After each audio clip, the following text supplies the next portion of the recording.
Welcome to this explainer. Let's just take a collective breath, step back from that crazy, relentless news cycle, and get some real clarity on a topic that is literally everywhere right now. If you've been feeling totally overwhelmed by the avalanche of information and, let's be honest, misinformation surrounding artificial intelligence, you are in the exact right place. We're going to cut through the current AI hype, separate the wild sci-fi myths from the grounded reality, and figure out exactly what this technology actually means for all of us today. You've seen the headlines, right? Every single day it feels like there's a new alarming story about AI. Is it going to completely wipe out our jobs? Will it spread internet fakery on some colossal, unstoppable scale? Is it just going to pack up and take over the world? It is completely understandable to feel anxious when those are the kinds of sensational stories popping up on your feed 24/7. But today, we're doing a reality check. We're going to walk through the fundamental facts of AI to see if these scare stories actually hold any water. Section 1. Beyond the AI hype.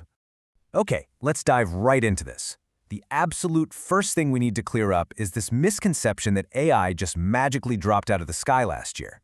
You might actually be shocked to hear this, but the roots of this tech trace all the way back to the 1940s.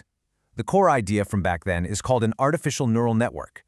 And hey, if you aren't a computer scientist, do not stress about the jargon.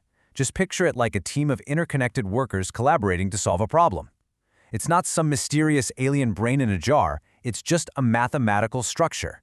Think of it like a giant assembly line of thinkers, passing notes back and forth to figure out a puzzle together. So how does this team of workers actually learn without any Hollywood sci-fi magic? Well, it's really just a simple, continuous feedback loop. Step 1. The network comes up with a possible guess or solution to a problem. Step 2. It gets graded. Basically, it's told whether it was right, wrong, or if it was close but needs some tweaking. Step 3. Based on that grade, the network adjusts itself. It changes the connections between those workers. And by repeating this exact loop millions of times, it eventually becomes incredibly efficient at solving that specific problem. It's really just practice, feedback, and adjustment. That's it. The crazy thing is, this foundational technology isn't some futuristic threat lurking around the corner. It's heavily embedded in our lives right now. Tech powered by neural networks is everywhere. It's the engine figuring out which movie or playlist to suggest to you next. It's the system instantly recognizing faces when you unlock your smartphone.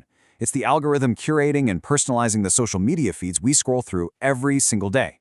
So AI isn't this terrifying unknown, it's a familiar tool you're probably already using without even thinking about it. Section 2. Parrots, not people.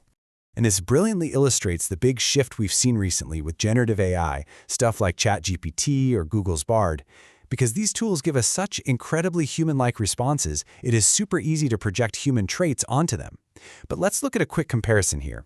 On the human side, we actually understand what our words mean. We have feelings, motivations, the capacity to genuinely love or hate.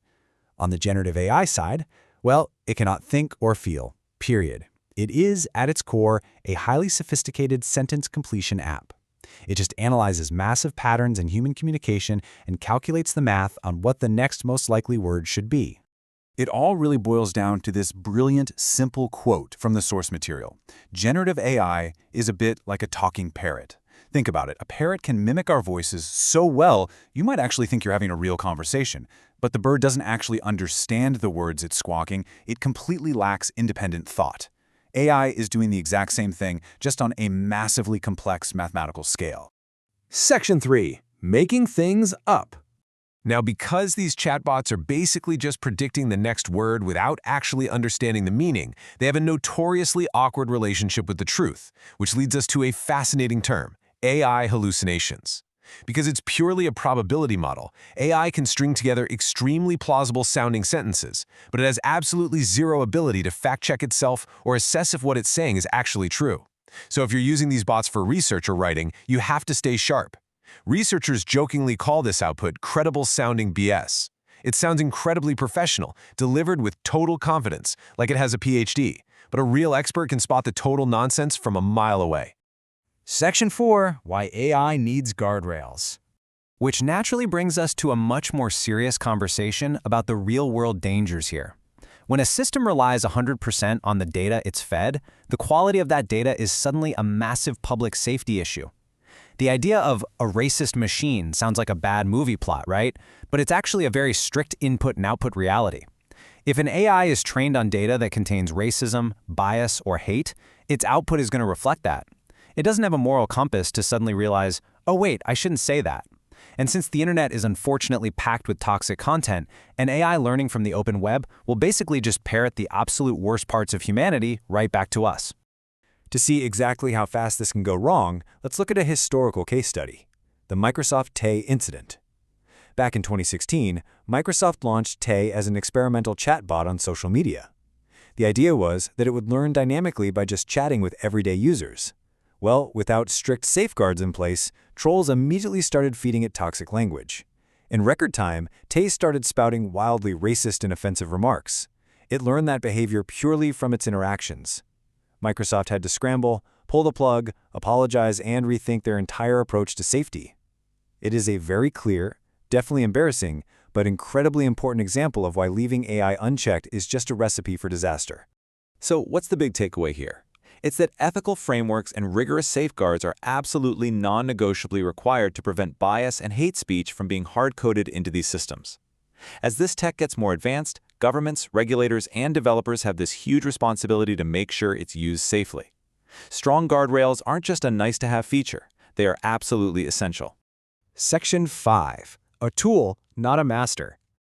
But hey, amidst all those really vital notes of caution, let's not lose sight of the absolutely massive positive potential of this technology once we get those guardrails right. AI is already starting to revolutionize healthcare. It's helping discover new drugs and identifying cancer cells way more reliably than the human eye ever could. These chatbots can act as infinitely patient tutors, summarizing crazy amounts of complex information for us. It's speeding up workflows in software programming, animation, journalism, you name it. And maybe the most exciting part? By letting AI handle the heavy data lifting, it could literally free up human minds to tackle the really big problems, like climate change, or honestly, just give us more time to care for each other. It is a revolutionary tool, not the villain in a sci-fi movie. So this brings us to the ultimate question. The big, overarching fear is always that AI is going to conquer us. But remember, at the end of the day, it is just a tool. And even the most powerful tool in the world cannot take over the planet all on its own. It has no agency, no desires, no ambition. The real question isn't what AI is going to do to us. The question we have to answer is, how are we going to decide to use it? And in some cases, should we be using it at all? The future of this technology is entirely in our hands. Thank you so much for hanging out with me for this explainer. Keep learning, keep asking those big questions, and I will catch you next time.